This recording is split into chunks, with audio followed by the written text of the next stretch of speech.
introduce Mike Harris, President of the Australian American Association, to extend the welcome address. Mike has been responsible with his hard working board, members of the organising committee and many wonderful volunteers for the organisation of this very special event. Mike?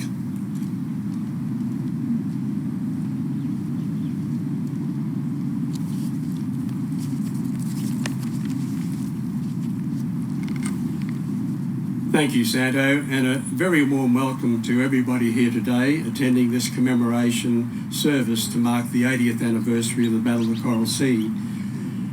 I welcome our Brisbane Association's patron, Her Excellency the Governor of Queensland, the Honourable Dr. Jeanette Young, PSM, her husband, Professor Graham Nimmo, RFD, and Aide-de-Camp Commander Peter Tedman, DSM, OAM, RAM. A warm welcome also to the Consul Generals, particularly the Consul General of the United States of America, the Honourable Christine Elder, the Consul General of Japan, the Honourable Masuno Ono, and his wife, Mrs. Kimu Ono, the Republic of Korea Consulate, Head of Mission, the Honourable Hajin Bey, the Consul General of Italy, the Honourable Luna Angelini Marinucci, the Consul General of the Philippines, the Honourable Margaret Grummett, and the Netherlands Consulate Representative, Lieutenant Colonel Peter Burgerhout, Defence Attaché. I welcome Rear Admiral Robert T. Clark, Deputy Commander of the US 7th Fleet and his Naval Party, and Rear Admiral Robert Plath, representing Chief of the Royal Australian Navy, and his wife Michelle Plath. I further welcome the Representative of the Prime Minister of Australia, the Honourable Trevor Evans, MP, the Representative of the Queensland Premier, the Honourable Charis Mullen, MP, and the Representative of the State Opposition, who is also a life member of our association, Tim Nichols, MP, and the Representative of the Lord Mayor of Brisbane, Councillor David McLaughlin. I welcome the representatives of the Australian Defence Forces, including Australian Army Lieutenant Colonel Dejan Muyan Khan Novik, also Commander of Amberley Air Force Base, Group Captain Ian Carty, HMAS Morton's Commanding Officer, Commander Fiona Southwood, and the Queensland Police Commissioner, Representative Superintendent Bullahan. And a welcome to the American Legion, Douglas MacArthur, post-AUO3 representatives, retired US Army Lieutenant Colonel Terry Aronson and Jerry Bongard, who are both here with us today, as well American Legion Auxiliary President Narelle Corbett and representatives of the Coral Sea Commemorative Association. I also welcome the RSL representatives and the Coorparoo board members, Coorparoo RSL board members, and the Naval Associations. Also the Koreans, they are here in quite a large group, and it's good to see you here. There are many here from Brisbane and the Gold Coast today, and it's good to see our friends here. I also wish to pay tribute to the serving members of the Allied Forces, all, and to all of our Aussies and US veterans who have joined us here today, some of whom are certainly enduring various physical disabilities, and simply to say to you, thank you for your service to your country. I received a call yesterday from veteran retired Lieutenant Ron Rees. He's a mate of mine. He's a volunteer at the MacArthur Museum, and he's been attending this annual event ever since he retired from the Australian Army in the 1960s. Last year, Ron was hardly able to walk to the monument to lay a wreath due to an old battle injury causing him a lot of trouble. But unfortunately, this year he can't make it. He rang me yesterday, but his son and daughter are here today to do this on Ron's behalf.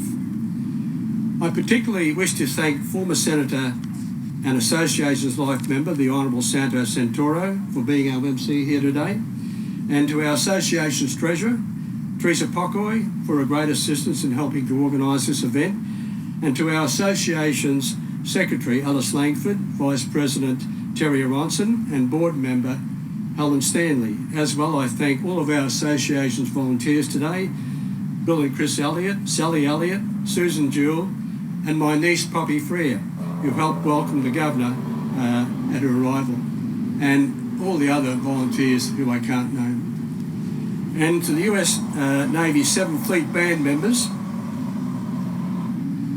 thank you for coming here all the way to Down Under, and I hope you enjoy your visit here, and I believe the surfing is great on the Gold Coast, where I believe you're going tomorrow. And last but not least, the Royal Australian Navy Band of Queensland and the Cenotaph Party, and HMAS Morton's Commander Fiona Southwood, and Chief Bosuns Paul Cannard, and Chief Bandmaster Mike Vaughan, and the RAN Chaplain, the Most Reverend Stephen Briggs. Thank you for your efforts in making all of our Coral Sea commemorations most meaningful, respectful, and very worthy events. And now, ladies and gentlemen, as I stand here today in this beautiful country we call Australia, I'm proud to join with you in commemorating the 80th anniversary of this battle, quite a significant battle, and it's been said that saved Australia from invasion. It was fought in waters as close as 800 kilometres off our Queensland coastline. And that, ladies and gentlemen, is so tremendously close to us here. This colossal battle saw warships of the United States and the Australian navies matched together against those of the Imperial Japanese Navy. This battle persisted for 5 tough, hard, grueling days between the 4th and 8th of May 1942. It was the first aircraft carrier battle ever fought, and the first in which the opposing ships never sighted nor fired directly upon one another. This is because all of the attacks were by aircraft, bombing and torpedoing, all desperately trying to destroy each other's ships.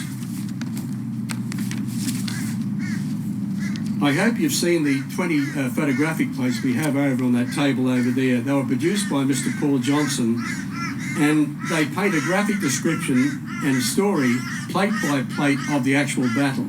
They're 1 to 20. Reading them really puts you in touch with the realism and desperation of those who were involved in this epic encounter. And I'm delighted to say we have a visitor of this battle sitting amongst us today. And he is the last living survivor of the HMAS Hobart, which fought with the HMAS Australia in the battle. He is Mr. William Arthur White, and he's 100, and he came today and he's laying a wreath, and all I can say is what great memories and what exciting memories Bill must have of that battle. Now, thank you. Yeah, Bill's sitting over there. He served in the Australian Navy, Royal Australian Navy, from 1939 to 1947. And so that's 8 years spent during most of the wartime.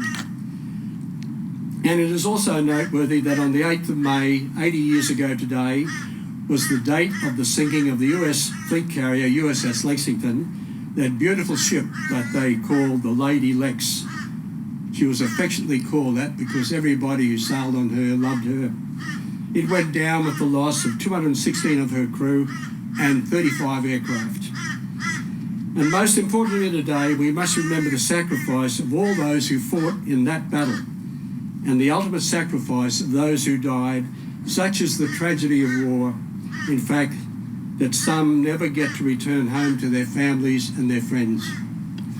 Today, we Australians fervently renew our gratitude to the United States of America for the support it provided to us in our very desperate time of need, and the alliance to which this battle means so much. In these very different, present and challenging times, Australian and American forces continue to uphold the great traditions that were forged so long ago. With the passing of time, the commemoration of the Battle of the Coral Sea has become an occasion to acknowledge the enduring significance of Australia's long-term strategic relationship with the United States of America, particularly now as both of our nations face the most difficult and dangerous security environment experienced in the last 80 years. We now see the crisis that has occurred in Europe with the invasion of the Ukraine. And as well, there is the broader challenge to world order and our national security response, focusing on our own Pacific region. At the end of the day, our shared prosperity and our security depends directly on our ability to properly defend ourselves in the face of any threat, as we did during our darkest years of 1942. So now, on this day of commemoration, we express our thanks to our Australian Defence Force and the Armed Forces of the United States of America. We will remember them this day, tomorrow and always, those who paid the price, and there's always a price for our freedom, lest we forget. And in finishing, I'd just like to remember our dear friend, chaplain and life member, Father Bill Pearson. Bill passed away recently, and he said the prayers and the benedictions at last year's event. You may remember him. And he's very, very, very sadly missed by most of it, by all of us. And I know that many of you would have known him, and he was such a good man, and he was a great loss to our association. I thank you.